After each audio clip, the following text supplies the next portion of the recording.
100년 정도 전에 어떤 한 청년이 영국에서 미국으로 가는 배에 올라탔습니다. 미국에 여행을 가기 위해서입니다. 그 청년이 배를 타고 가는데 그 여행비를, 배값을 마련하느라 여비를 충분하게 마련하지 못했습니다. 그래서 배에는 탔지만 그 배에 있는 식당을 이용하지 못했습니다. 그리고 자기가 싸간 건빵, 치즈, 자기가 가지고 있는 것만 먹고 살았습니다. 그렇게 지내고 있는데 한 5일 정도 지나니까 자기가 가지고 있는 것이 음식이 다 떨어진 거예요. 그래서 굶다가 참을 수 없어서 식당에 가가지고 식당 사장님에게 부탁을 합니다.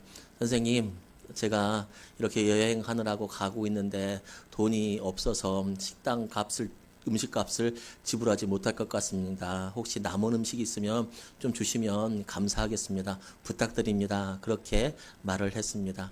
그러니까 식당 사장이 어이없어 하면서 그 사람에게 말했습니다. 여보시오 젊은이, 그 배 티켓 값에 식당 무료 이용권까지 다 들어 있습니다. 그렇게 이야기했답니다. 참 억울하죠. 내가 누려야 할 복이 있는데, 내가 누려야 할 것이 있는데 그것을 알지 못해서 누리지 못하면 참 억울합니다. 얼마 전 100년 전의 일이라고 했지만 요즘에도 이런 일은 일어납니다. 비례동에 있는 모 영광교회에 이런 일이 일어났는데 그 교회 집사님 이모 종순 집사님께서 국가고시에 합격하라고 이제 당당하게 차를 몰고 다니고 계십니다. 그 용기가 정말 대단합니다. 보통 용기로 그렇게 하지 못합니다. 그런데 그 차를 모시고 이제 다니시는데 지난주에 일이 있어서 우리 다른 곳으로 이제 갔다고 해요. 갔는데 그 옆에 우리 고정아 성도님이 타고 있었고 그 옆에 우리 이모 종수님께서 운전을 하고 계시는데 오는데 차를 타고 있는데 앞이 어둡더래요. 앞에가. 그래서 집사님 라이트 켜시죠. 그러니까 이게 킨 거라고. 이건 오토라서 자동으로 켜지고 자동으로 꺼진다고. 근데 그 차를 주신 분도 그렇게 얘기를 하더래요. 그게 오토라서 그렇다고.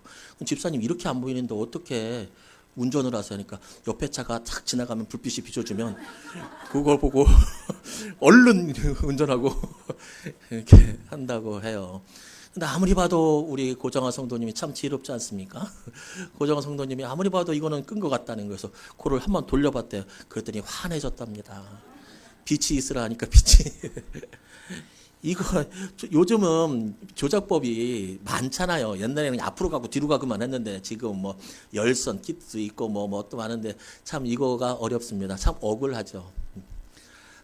배 티켓 값에 무료 식당 이용권도 있는 것도 못 이용하면 억울하고, 라이트를 킬 수 있는데 옆에 차가 지나갈 때만 기다리고 있는 것도 억울하고, 그러니까 있는데 못 누리는 거, 이거 정말 억울한 일입니다. 있는데 못 누리는 거. 그런데 신앙생활에도 이런 일들이 많이 있습니다. 이런 일이 많이 있는데 그 중에 하나 대표적인 게 바로 지난주에 다른 건 다 잃어버리고 가도 요거는 잃어버리지 말고 가십시오 라고 했던 그 신앙의 생활입니다. 우리 출애굽기 24장 우리 새번역 성경으로만 한번 읽도록 하겠습니다. 새번역 성경으로 시작. 너희가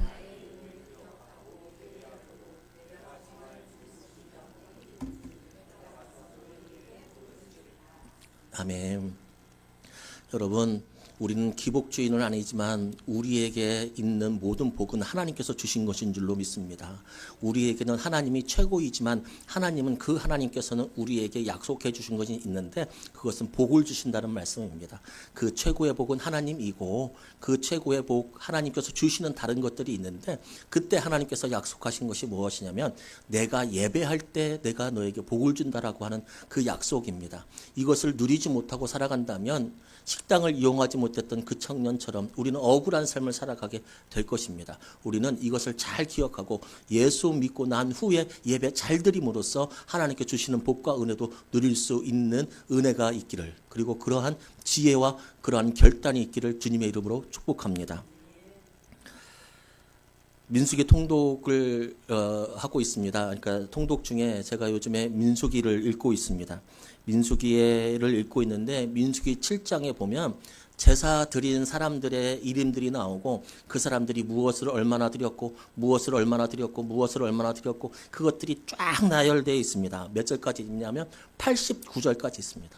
89절까지 누구누구는 무엇을 드렸고 얼마를 드렸고 어떻게 드렸고 이 쫙 나와 있어요. 지금으로 말하면 누구누구 집사님은 언제 예배를 드렸고 무엇을 드렸고 헌금은 어떻게 했고 마음가짐은 어떻게 했고 이게 쫙 나와 있는 거예요.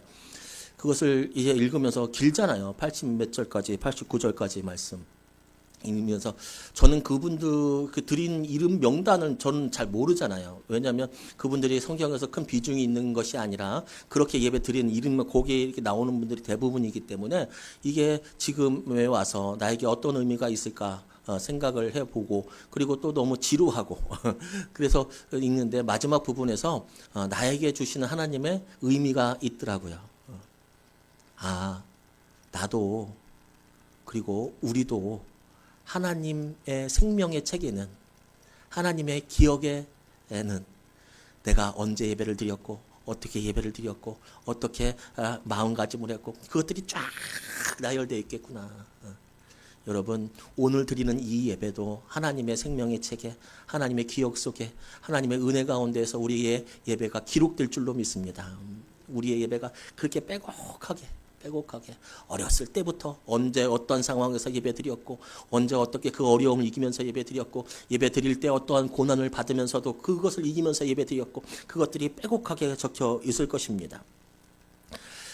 창세기에서 요한계시록까지 이렇게 예배에 관해서 많은 부분이 나오는데 오늘 읽은 창세기의 말씀은 그 예배에 관한 말씀의 첫 번째 부분입니다. 첫 번째 부분.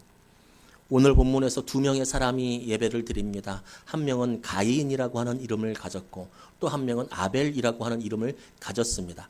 가인과 아벨은 형제였습니다. 가인은 농사를 짓는 사람이었고 아벨은 양을 치는 목동이었습니다. 이 두 사람이 이렇게 함께 나와서 예배를 드리는데 문제가 생깁니다.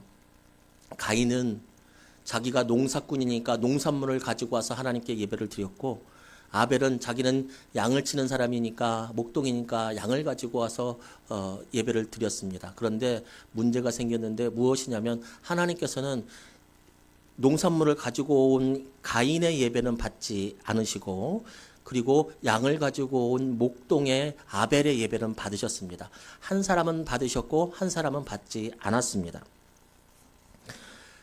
귀하고 복되신 여러분, 여기서 우리는 충격적인 사실 하나를 알아차려야 합니다. 충격적인 사실 하나. 그것은 무엇이냐면 예배를 받고 받지 않고의 결정권은 하나님께 있다라고 하는 사실입니다. 예배를 받고 받지 않고 그 결정권은 나에게 있는 것이 아니라 하나님께 있다는 사실. 그것을 우리는 기억해야 합니다. 무서운 이야기입니다. 두려운 이야기입니다.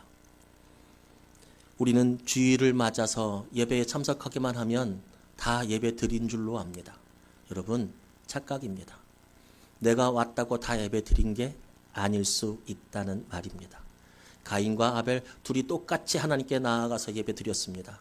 그런데 어떤 사람은 예배에 성공했고 어떤 사람은 예배에 실패했습니다. 예배를 받지 않는다고 그러한 말을 드렸습니다. 우리가 이 자리에 참석한다고 다 예배에 성공하는 것은 아닐 수 있다라고 하는 경우입니다. 말 그대로 마당만 밟고 지나가는 경우가 많이 있다는 사실입니다. 저 사람하고 나하고 둘이 똑같이 시간 내서 똑같이 아침부터 준비하고 나와서 예배 같은 자리에 앉아 있더라도 저 사람의 예배는 안 받으시고 나 예배만 받을 수도 있고 나 예배는 안 받으시고 옆에 있는 집사님의 예배만 받을 수 있다는 사실. 예배의 결정권은 나에게 있는 것이 아니라 예배를 받고 안 받고는 하나님께서 결정하신다는 사실입니다. 스스로는 오늘 예배 드렸다고 그렇게 생각하겠지만 실제로는 영과 진리로 다른 것 아니 가장 쉽게 말하는 것이 있습니다. 영과 진리 다 쉽게 말하는 것 성령의 인도 다 쉽게 말하는 것 집중하지 않으면 예배에 집중하지 않으면 찬양에 집중하지 않으면 찬양의 감사의 마음을 실지 않으면 기도에 집중하지 않으면 기도의 간절함이 없으면 말씀에 아멘하지 않으면 여러분 그 예배는 드렸다고 볼 수 없습니다. 참석은 했지만 드리는 것은 아닙니다. 수많은 사람들이 지금 이 시간에 많은 사람들이 예배를 드리고 있습니다. 그런데 기억해야 합니다. 그들 중에 수많은 사람들이 예배에 실패할 수도 있다는 사실 말입니다. 이 시대에, 이러한 폐악한 시대에 예배의 자리에 나오는 것 참 정말 귀합니다. 귀합니다. 지난주도 말씀드렸지 않습니까? 가나안 성도가 거의 이제 300만이라고 합니다. 200만에서 100명 또 훌쩍 넘어버렸습니다. 100만 명이. 이 시대에 믿음을 가지고 귀하게 믿음을 지키고 예배 드리는 거, 여러분 정말 귀한 믿음이고 여러분들의 노고를 전언합니다. 일요일 아침, 주일 아침 쉬는 날 조금 쉬고 싶은데 그러지 않고 예배 자리에 나오는 거 정말 귀한 믿음입니다. 그런데 여러분 그렇게 어렵게 왔는데 그냥 왔다, 그냥 갈 수는 없지 않습니까? 그렇게 예배 자리를 사모해서 나왔는데 하나님께서 내가 너 예배를 받지 않겠다라고 하면 그거 얼마나 안타까운 일이겠습니까? 우리가 진심을 다해 하나님을 높이지 않는다면 우리의 예배를 하나님이 받지 않을 수 있습니다. 이 사실을 기억하시기 바랍니다. 지엄하신 하나님의 말씀입니다. 앞에서 말씀드렸다시피 예배는 하나님의 임재와 은혜가 있는 시간입니다. 하나님의 임재와 은혜가 있는 시간, 복이 있는 시간이라는 거예요. 하나님 그곳을 찾아가서 복 주신다고 약속한 시간이 예배 시간, 제사 시간이라고 하는 거예요. 그 시간입니다. 그런데 여러분 그 하나님의 복과 하나님의 은혜가 있기 전에 우리의 헌신과 우리의 영혼의 드림이 먼저 있어야 됩니다. 순서는 그게 순서입니다. 그 사람을 예배자라고 하는 것이고 그렇게 예배 드릴 때 복과 은혜를 주신다고 약속하신 겁니다. 단순히 그냥 나와서 가인처럼 앉아있는 사람들에게 은혜와 복을 준다는 게 아니라 그 사람, 하나님께 집중하는 사람, 하나님을 바라보면서 마음을 전심을 다하는 사람, 아멘하는 사람, 그런 사람들에게 하나님께서 복과 은혜를 주시는, 이게 순서라는 말이죠. 이게 순서라는 말이죠. 우리가 드릴 때 하나님께서 받으시는 거예요. 하나님께서 받으시고 하나님께서 은혜를 부어주시는 거죠. 이게 예배죠. 우리 어린이들이 가끔 수련회나 어린이 성경학교 또 청년들이 수련회를 가고 또 어른들도 다른 부흥회를 하거나 우리같이 에베네셀 집회에 이렇게 집회를 하기도 합니다. 그럴 때 우리가 서로에게 묻는 것이 있습니다. 우리 자녀들이 갔다 오면 은혜 받았어? 은혜 받았어? 재밌었어? 이런 거 물어봅니다. 왜 이런 걸 물어보는지 저는 압니다. 왜냐하면 은혜의 체험이 그렇게 중요하기 때문입니다. 권사님 그 집회, 그 간증 집회 은혜 받았어? 굉장히 중요합니다. 굉장히 중요합니다. 은혜의 체험은 믿음의 힘입니다. 굉장히 중요합니다. 그래서 그것을 물어봅니다. 그런데 순서는 틀렸습니다. 순서는 틀렸습니다. 의도는 알겠습니다. 그렇지만 순서는 그게 순서가 아닙니다. 어떤 것이 순서가 됩니까? 예배 잘 드렸어? 수련회 갔다 온 친구들에게, 어린이들에게 예배 잘 드렸어? 여러분 재미도 필요하지만 첫 번째는 예배입니다. 첫 번째는 예배입니다. 그 간증 집회 은혜로 왔어? 아니요. 첫 번째 하나님께 집중했어. 이걸 먼저 물어봐야 합니다. 이게 순서입니다. 이게 순서. 우리는 예배를 우리를 위한 것이라고 생각하지는 않습니다. 맞죠? 오늘 예배 드리는데 이 예배를 누구를 위해서 드리는 거예요? 그렇죠. 나를 위해서 예배 드린다고 생각하지는 않죠. 나를 위해서 예배 드린다고 생각하잖아요. 내가 앉아 있는 것은 하나님을 위해서 예배 드린다고 생각합니다. 그것이 그리스도인입니다. 하나님을 위해서 예배를 드리는 것이다. 이거는 그리스도인인데 그리스도인뿐만 아니라 믿지 않는 사람도 요 정도는 압니다. 믿지 않는 사람도. 그런데 실제적으로 예배를 드릴 때 자기 중심적으로 착각하고 그리고 행동할 때가 있다라고 하는 사실입니다. 누구나 다 하나님께 예배 드리는 것이지 라고 생각하지만 실제 예배 드릴 때, 교회 생활할 때는 내 중심적으로 생각하고 행동할 때가 있다라고 하는 겁니다. 이게 무슨 말이냐면 찬양이 좋아, 듣기가 좋아. 그러면 야, 오늘 찬양 좋다. 찬양 은혜 된다. 오늘 기도가 좋아. 그러면 오늘 기도 좋네. 기도 은혜 된대. 오늘 말씀이 괜찮아. 감동이 좀 있어. 그러면 예배 드리고 예배 좋은 거야, 은혜로운 거야, 이렇게 내 중심으로 생각할 때가 있다는 겁니다. 물론 생각해야 합니다. 근데 첫 번째는 아닙니다. 첫 번째는 이 찬양을 내가 진심으로 하나님께 올려드렸느냐는 겁니다. 이 찬양은 여러분, 죄송하지만 찬양과 기도는 여러분 들으라고 하는 게 아닙니다. 하나님께 드리는 겁니다. 여기에 마음을 담아야 됩니다. 내 마음도. 설교는 여러분 들으라고 한 거는 맞습니다. 그렇지만 여러분의 기분 맞추려고 하는 거는 아닙니다. 여러분에게 은혜와 복을 선포하는 것이기도 하지만 동시에 하나님의 뜻을 여러분에게 알림으로써 여러분에게 하나님의 말씀을 전하는 거죠. 여러분 듣기 좋으라고 하는 것은 아닙니다. 하나님 말씀이기 때문에 하는 거지. 그러니까 예배의 모든 중심은 하나님께 드리는 것이라고 하지만 결국 평가하는 것은 무엇으로 평가하냐면 내가 은혜 받았냐 안 받았냐 그걸로 평가한다는 거예요. 예배가 연극 공연이라고 한번 생각해 봅시다. 이 예배가 연극 공연이에요. 그러니까 여기서 연극 공연은 관객이 있고 또 누가 있어요? 배우가 있죠. 배우들은 누구 보라고 연기를 하고 이렇게 해요? 관객을 보라고 하죠. 콘서트 임영웅 씨는 왜 거기 앞에서 노래를 불러요? 누구 들으라고? 관객들 들으라고 하는 거예요. 자, 그러면 우리가 여기 예배가 연극이다 했을 때 여러분 어떻습니까? 우리는 관객일까요? 아니면 배우일까요? 우리는 관객일까요? 배우일까요? 여러분은 저를 보죠. 저만 배우일까요? 아니에요. 우리 모두가 다 배우예요. 그럼 관객은 누구예요? 하나님이 관객인 거예요. 하나님이 우리를 보신다는 거예요. 그러니까 우리가 하나님 앞에 들어가야지 내가 판단해서 저 찬양, 저 기도, 저 말씀 이렇게 하는 것이 아니라 그것에 내 마음을 같이 쏟아야 된다는 거예요. 집중해야 된다는 거예요.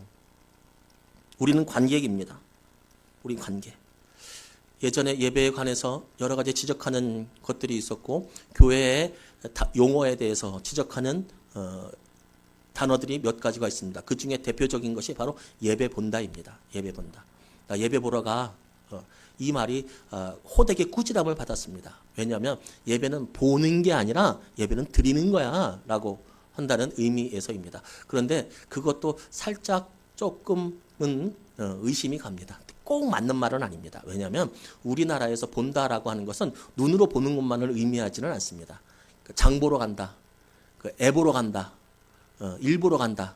그것에 참여한다는 의미도 갖고 있기 때문에 그렇습니다. 그런데 그렇게 그 단어를 쓰지 말아야 한다라고 하는 그분들의 심정은 정확히 맞습니다. 예배는 너가 참여하는 거야. 예배는 네가 주체가 돼서 하나님께 드리는 거야. 그 지적이 맞습니다. 예배는 드리는 겁니다. 보는 게 아니라 내가 예배자가 되어야 됩니다. 옛날 예수님이 오시기 전에는 동물을 잡아서 그리고 곡식으로 제사를 드렸습니다. 예배를 드렸습니다. 동물을 잡을 때 그 동물을 누가 잡았을까요? 제사장이 잡았을까요? 제사 드리는 사람이 잡았을까요? 제사 드리러 온 사람이 동물의 가죽을 벗기고 뼈를 점였습니다. 우리 말씀 한번 보겠습니다. 레위기 1장 5절에서 6절 말씀. 시작. 그런 다음에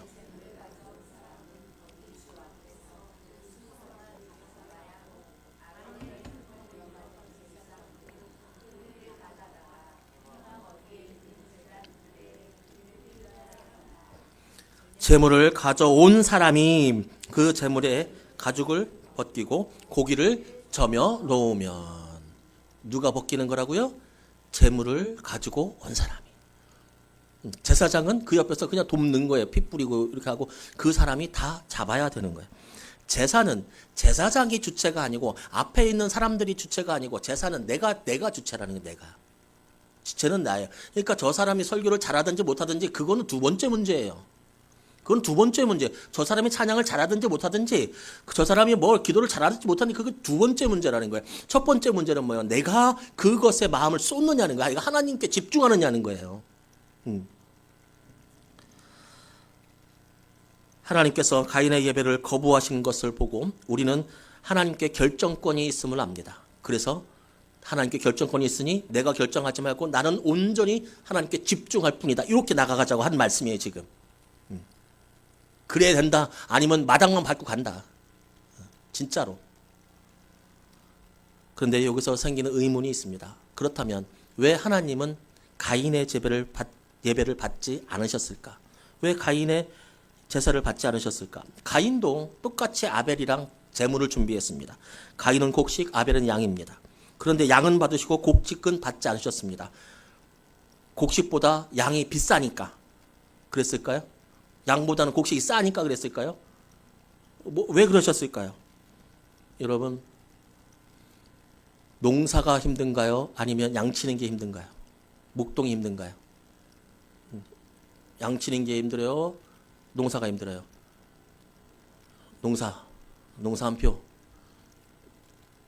양 키우는 사람한테 물어보면 양도 힘들까요?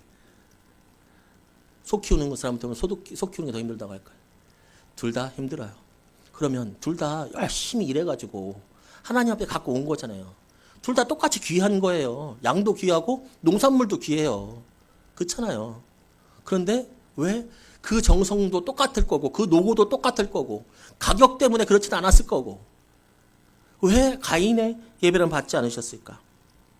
어떤 분들은 이런 것을 가지고 피해 제사를 드리지 않았기 때문이다라고 말씀하고 오는 경우도 있습니다. 그런데 레위기에 보니까 곡식의 제사로만, 피가 섞이지 않은 곡식의 제사로만 드리는 제사가 있음을 압니다. 그래서 곡식 때문에 이 재물 때문에, 곡식 때문에 제사를 받지 않은 건 아니구나. 왜냐하면 농사도 힘들고 양 키우는 것도 힘들어요. 그래서 이것 때문에 결정된 것은 아니구나라고 하는 것을 알 수 있습니다. 오늘 본문에서 왜 하나님은 가인의 예배를 받지 않으셨을까? 이것을 명확하게 말씀하지는 않습니다. 그런데 우리는 그것을 알 수 있습니다. 히브리서 11장에 이렇게 나옵니다. 믿음으로 아벨이 가인보다 더 나은 제사를 드렸다. 그러니까 믿음 때문이라는 거예요. 믿음으로 아벨은 가인보다 더 나은 제사를 드렸다. 재물의 문제가 아니구나. 곡식 제사도 있으니까, 농사도 힘드니까, 똑같이 힘들게 갖고 와서 예배 드렸으니까, 똑같으니까, 재물이나 시간이나 이런 거의 문제가 아니라 믿음의 문제구나. 믿음의 문제구나. 이 믿음의 문제가 생겼기 때문에 하나님께서 그 사람의 제사를 받지 않으셨구나. 여러분, 우리도 마찬가지입니다. 지금 여기서 예배 드리는 우리 모두가 오늘 말씀을 듣고 믿음을 바르게 해야 됩니다. 그래야 받으시는 예배 드릴 수 있다는 얘기예요. 자, 그러면 가인의 믿음은 어떤 믿음이었을까? 이게 중요하죠. 가인의 믿음은 어떤 믿음이었을까? 어떤 믿음이었길래 하나님이 받지 않으셨을까? 아벨의 믿음은 또 어떤 믿음이었을까? 5절 말씀 함께 읽겠습니다. 시작.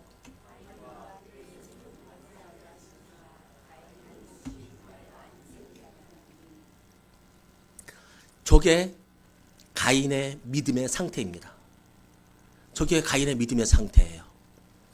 하나님이 가인의 제사, 가인의 예배를 받지 않으시니까 가인이 어떻게 하고 있어요? 분을 내고 있는 거예요.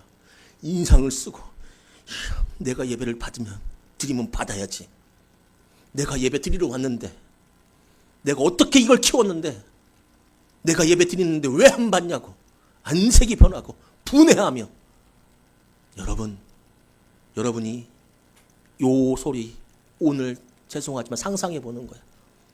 하나님께서 오늘 내가 너의 예배를 받지 않을 거야 라는 소리를 여러분에게 들려주었다면 여러분은 어떻게 반응하겠습니까?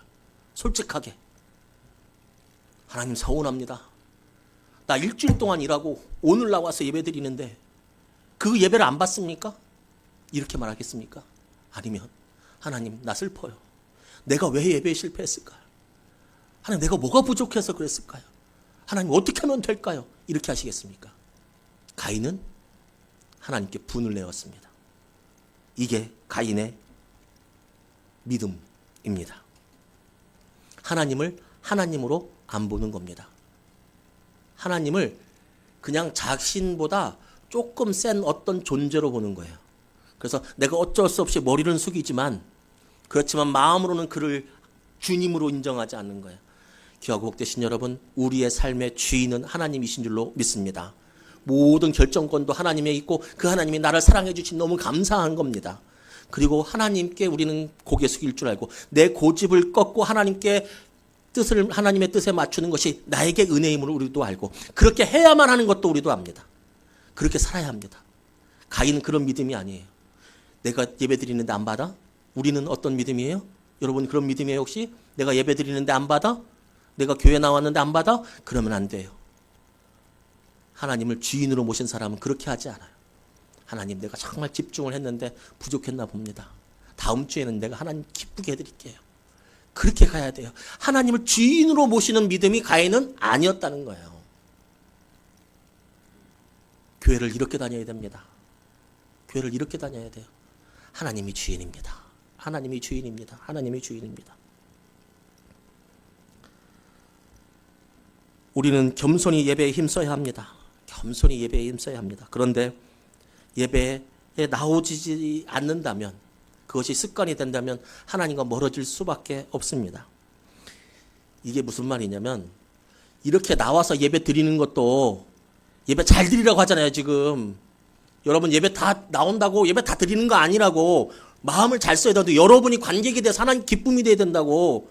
믿음을 가져야 된다고. 하나님이 주인이라고. 여러분 마음대로 하지 말라고. 하나님께 집중하고 하나님께 마음을 다해서 주인으로 모시면서 살아가야, 그제서야 예배자가 되어서 하나님께 복을 주신다고 지금 얘기를 하잖아요.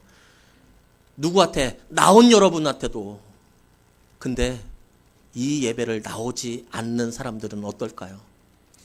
이렇게 예배 나오지도 않는 사람들이 살면서 예배를 드릴 수 있다고 생각하십니까, 여러분? 저는 그렇게 생각하지 않습니다. 예배는 하나님의 임재와 하나님 말씀을 집중하는 시간입니다. 그런데 요 나오는 것도 성공하지 못하는 사람이 삶의 예배에서 성공할 수 있느냐고 하는 거예요. 물론 있겠죠. 학문적으로는, 이론적으로는. 근데 저는 믿을 수가 없어요. 이 한 시간도 우선순위에서 지키지 못하고, 이 한 시간도 하나님께 집중하지 못하는 사람이 삶에서 집중을 한다? 저는 못 믿겠어요. 저는 못 믿겠어요. 내 예배 나와서도 예배에 성공하기 힘든데 예배 나오지도 않으면서 살아가는 사람이 예배에 성공한다? 한국교회 많은 사람들이 존재하지만 그 중에 일부 어떤 사람들, 자기가 진보, 자기가 학자인라고 하는 분들, 한국교회는 모이기에 너무 힘쓰라고 그렇게 교회 안에 교인들을 가두어뒀다고 이야기합니다. 여러분, 그 말의 여파를 생각해야 합니다. 그 말의 여파를 생각해야 합니다. 어디 성경에서 모이지 말라고 합니까? 어디 성경에서 그 말이 있습니까? 성경은 단호합니다. 모이기에 힘써라. 모여서 뭐 하라고요? 예배 드리라고요. 윷놀이 좀 하라고요. 같이 기도 좀 하라고요. 그래서 모이기에 힘써라. 그렇게 가르쳐주고 있습니다. 물론 삶의 예배를 중요하기 위해서, 강조하기 위해서 이 말을 한 거는 압니다. 한국교회는 교인들 너무 모이는 것만 힘쓴다. 여러분, 그런데 이 두 개를 같이 갖고 가야죠. 이 두 개를 같이 갖고 가야죠.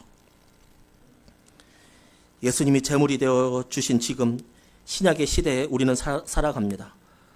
우리는 삶의 예배에서도 성공해야 합니다. 산제사, 오늘 로마서 말씀드리니까 산제사로 드리라고 합니다. 이 살아있다, 산이라고 하는 뜻은 뭐냐면 지금 살아있는, 그러니까 살아있는 제사를 드리라는 거예요. 옛날은 어떤 것으로 제사 드렸어요? 죽은 동물로 제사를 드렸어요. 지금은 살아있는 제사를 드리라는 거예요. 살아있는 생명을 가지고 살아있는 삶으로 제사를 드리라는 거예요. 우리는 삶으로 예배 드려야 됩니다. 그래서 오늘 믿음의 결단도 있습니다. 내가 있는 그곳을 예배자리로 만들기. 예배자리가 뭐예요? 하나님께 영광 돌리고 하나님과 교제하고 기도하고 찬양하고 하나님 생각하고, 그리고 또 오늘 로마서 12장 1절 2절 말씀 2절에서 나오죠. 어떻게 하는 것이 예배 드리냐면 하나님의 뜻이 무엇인지 분별하면서 살아가는 것. 이곳에서 내가 하나님의 뜻을 어떻게 이루어 가야 될지 분별하면서 살아가는 것. 그것이 살아있는 제사라고 하는 것. 그런데 우리 교회는 주일 11시에 예배 드리는데 이 예배에도 성공하지 못하는데 살아있는 그 수준 높은 제사를 매 순간순간마다 하나님의 뜻을 행해야 되는 그걸 어떻게 하겠느냐고요. 그리고 또 한 가지, 하나님의 뜻이 무엇인지 분별하려면 성경을 알아야 되는데, 성경을 제대로 알기 위해서는 배워야 되는데, 교회의 5가지 기능 중에 하나가 무엇입니까? 5가지 기둥 중에 하나가 교육 아닙니까? 그 배워야 되는 겁니다. 우리는 살아있는 제사에도 성공하고 모이는 예배에도 성공할 수 있는 귀하고 복된 우리가 되기를 주님의 이름으로 축복합니다. 마지막 한 가지, 가인과 아벨에게 문제가 생겼습니다. 이 문제가 생긴 것은 무엇이냐면 바로 예배 때문입니다. 예배가 어그러지니까 삶이 어그러지는 겁니다. 예배가 어그러지니까 삶이 어그러졌다. 이 말은 곧 하나님과의 만남이 어그러지니까 삶의 문제가 생기더라는 겁니다. 살인이라고 하는, 인류 최초의 살인자라고 하는, 예배에 실패하니까 하나님 내 주인 아니지, 내가 죄인이지, 내가 예배 드리면 받아야지, 그런 식으로 예배 드리고 그런 식으로 신앙생활을 하다 보니까 삶이 어그러지는 거예요. 살인자가 됐어요. 인류 최초의 살인자. 귀하고 복되신 여러분, 우리에게는 많은 문제가 우리의 삶에 있습니다. 그러나 그 문제의 삶은 세상에 있는 것이 아니고 하나님께 있는 줄로 믿습니다. 문제의 해답은 하나님께 있다. 그러면 하나님께 해답이 있으니 하나님께 나아가야겠죠. 하나님 앞에 나아가야겠죠. 하나님 앞에 나아가는 것, 그것이 바로 예배 아니겠습니까? 우리의 문제 해답이 하나님께 있습니다. 이 말은 우리의 문제의 해답은 예배를 통하여서 받을 수 있습니다. 출애굽기 초반에 했던 내가 찾아가서 복을 주겠다라고 하는 그 말씀처럼, 귀하고 복되신 여러분, 올 한 해 예배 잘 드리는 교회가 되기를 바랍니다. 예배 잘 드리는 개인이 되기 바랍니다. 예배에 성공하는 가정 되기 바랍니다. 그래서 하나님께서 주시고자 하는 모든 복들을 마음껏 누리며 살아가는 우리 모두 되기를 주님의 이름으로 축복합니다. 아멘.